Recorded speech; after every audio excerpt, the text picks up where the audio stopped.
J'ai récemment été chargé de la consécration d'une partie du Vieux Nauvoo. Dans le cadre de cette mission, j'ai eu l'occasion de visiter la prison de Liberty dans le Missouri.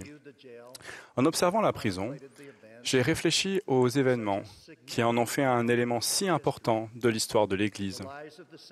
La vie des saints était menacée par l'ordre d'extermination lancé par le gouverneur du Missouri. En outre, Joseph Smith, le prophète, et un petit nombre de ses plus fidèles associés avaient été injustement incarcérés à la prison de Liberty. Le fait que la plupart des membres s'opposaient à l'esclavage constituait l'une des raisons pour lesquelles ils faisaient face à cette opposition violente. Les persécutions intenses subies par Joseph Smith et ses partisans représentent un exemple extrême du mauvais usage du libre arbitre qui peut affecter des personnes justes. Le temps que Joseph a passé dans la prison de Liberty montre bien que l'adversité n'est pas une preuve de disgrâce de la part du Seigneur, ni de retrait de ses bénédictions. J'étais profondément ému en lisant ce que Joseph Smith, le prophète, a déclaré, tandis qu'il était enfermé dans la prison de Liberty. « Ô Dieu, où es-tu? Et où est la tente qui couvre ta cachette? » Joseph demanda au Seigneur combien de temps ses saints souffriraient ces injustices et ces oppressions illégales. Tandis que je me tenais dans la prison de Liberty, j'ai été profondément touché en lisant la réponse du Seigneur. « Mon fils, que la paix soit en ton âme. Ton adversité et tes afflictions ne seront que pour un peu de temps. Et alors, si tu les supportes bien, Dieu t'exaltera en haut. » Il est clair que l'adversité peut nous préparer à notre destinée céleste, éternelle. Ces précieuses paroles du Sauveur me touchent particulièrement. Mon fils, que la paix soit dans ton âme, résonne dans mon âme et elles sont d'une grande importance à notre époque. Elle me rappelle que les enseignements qu'il donna à ses disciples durant son ministère dans la condition mortelle. Avant que le Christ ne souffre dans le jardin de Gethsémane et sur la croix, il commanda à ses apôtres « Aimez-vous les uns les autres comme je vous ai aimés. » Il les réconforta ensuite par ces paroles « Je vous laisse la paix, je vous donne ma paix. Je ne vous donne pas comme le monde donne. Que votre cœur ne se trouble point et ne s'alarme point. » L'un des titres les plus aimés de notre Seigneur et Sauveur Jésus-Christ est le Prince de la paix. À terme, son royaume sera établi, rempli de paix et d'amour,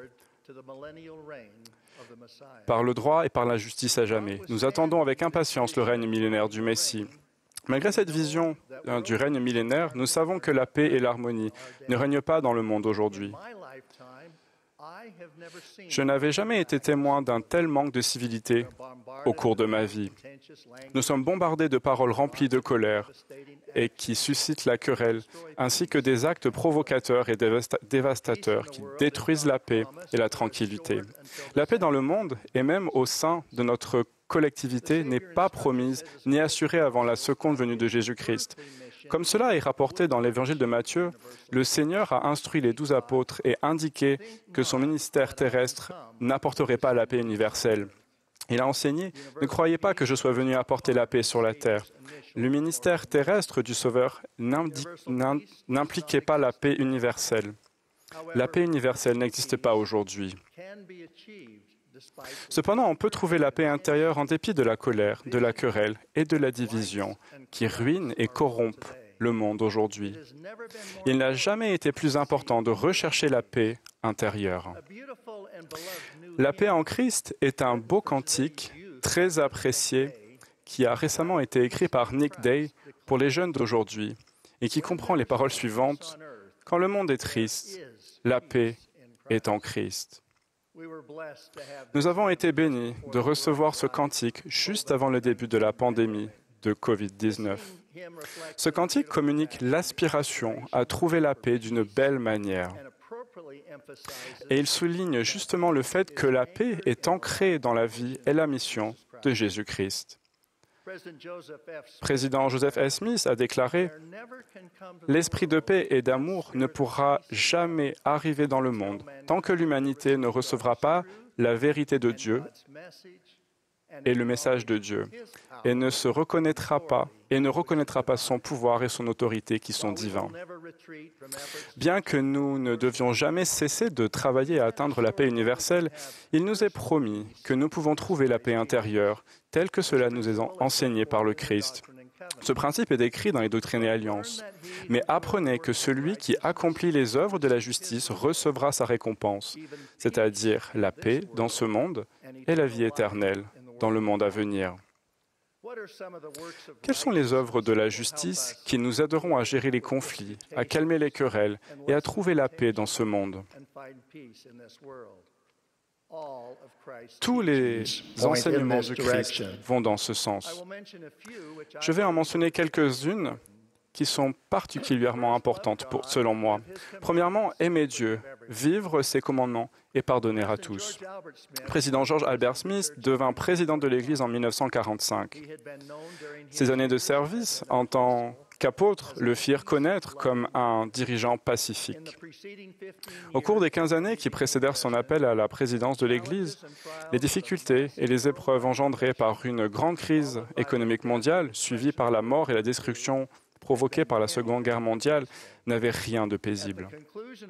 À la fin de la Seconde Guerre mondiale, au cours de sa première conférence générale en tant que président, en octobre 1945, Président Smith a rappelé aux saints l'invitation du Sauveur à aimer leurs prochains et à pardonner à leurs ennemis. Il a ensuite enseigné « C'est là l'esprit que tous les saints des derniers jours devraient chercher à avoir s'ils espèrent un jour pouvoir se tenir en sa présence et recevoir de lui un accueil glorieux au foyer divin. » Deuxièmement, recherchez les fruits de l'Esprit. Dans son épître aux Galates, l'apôtre Paul expose la dichotomie entre les œuvres de la justice qui nous qualifient pour hériter le royaume de Dieu et les œuvres qui, si l'on ne s'en repent pas, peuvent nous en disqualifier. Parmi ces choses qui nous qualifient, on trouve les fruits de l'Esprit. L'amour, la joie, la paix, la patience, la bonté, la bénignité, la fidélité, la douceur et la tempérance. Paul mentionne également le fait de porter les fardeaux les uns des autres et de ne pas se lasser de faire le bien. Parmi ces choses qui ne sont pas justes, il mentionne les inimitiés, les animosités et les disputes. L'une des grandes leçons que nous pouvons retirer de l'époque de l'Ancien Testament touche à notre père Abraham. Abraham et Lot, son neveu, étaient riches, mais ils ne pouvaient demeurer ensemble. Pour mettre un terme à la dispute, Abraham permit à Lot de choisir les terres qu'il désirait. Lot choisit la plaine du Jourdain qui était bien arrosée et belle. Abraham prit la plaine moins fertile de Mamré. Les Écritures indiquent qu'Abraham leva ensuite ses tentes et bâtit un autel à l'Éternel. En revanche, Lot dressa ses tentes en direction de Sodome. La leçon est claire. Pour pouvoir jouir de relations paisibles, nous devons être disposés à faire des compromis et à mettre un terme aux désaccords qui ne touchent pas aux choses relatives à la justice. Comme l'a enseigné le roi Benjamin, vous ne serez pas enclins à vous nuire les uns aux autres, mais à vivre en paix. Mais pour ce qui a trait à la justice et à la doctrine établie, nous devons demeurer fermes et constants.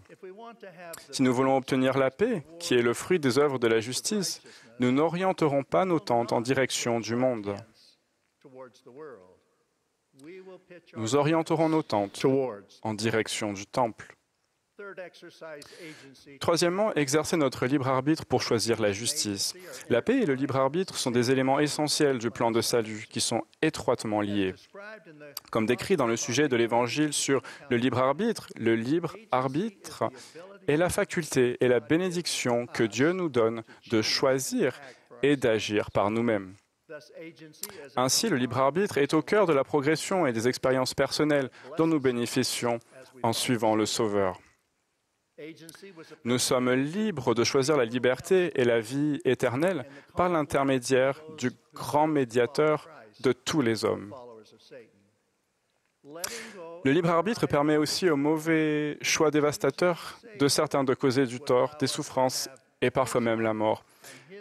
Les Écritures expliquent clairement que le Seigneur Dieu a donné le libre arbitre à l'homme pour qu'il puisse choisir le bien ou le mal.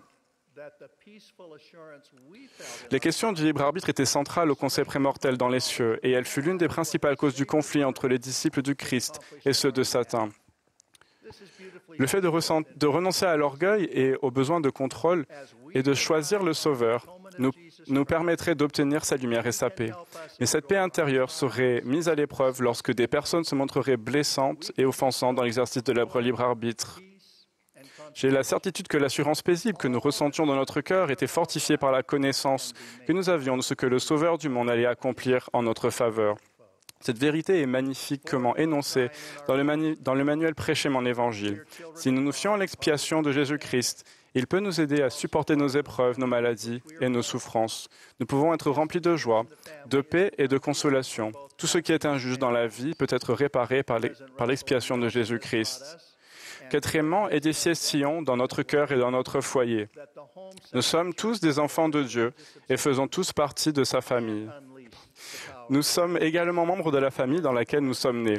L'institution de la famille est le fondament du bonheur et de la paix. Le président Nelson a enseigné que la pratique religieuse centrée sur le foyer et soutenue par l'Église peut libérer le pouvoir des familles pour transformer notre foyer en sanctuaire. Et c'est ce que nous avons appris au cours de cette pandémie. Si cette pratique religieuse existe dans notre foyer, nous y trouverons également la paix du Sauveur. Nous sommes conscients que beaucoup d'entre vous ne jouissent pas de la bénédiction d'avoir un foyer juste et sont fréquemment confrontés à ceux qui choisissent l'injustice. Le Sauveur offre la protection et la paix pour vous guider vers la sécurité à l'abri des tempêtes de la vie. Je vous garantis que la joie, l'amour et l'épanouissement que connaissent les familles aimantes et justes produisent la paix et le bonheur. L'amour et la gentillesse sont au centre de l'édification de Sion dans notre cœur et dans notre foyer. Cinquièmement, suivre les exhortations actuelles de notre prophète. Notre sentiment de paix grandit considérablement lorsque nous suivons le prophète du Seigneur, Russell M. Nelson. Nous aurons bientôt l'occasion de l'écouter. Il a été préparé pour cet appel dès la fondation du monde. Sa préparation personnelle a été des plus remarquables. Il a enseigné qu'en nous efforçant de devenir plus semblables à notre Sauveur, Jésus-Christ, nous pouvons éprouver une paix et une joie durables même dans les moments de grande turbulence.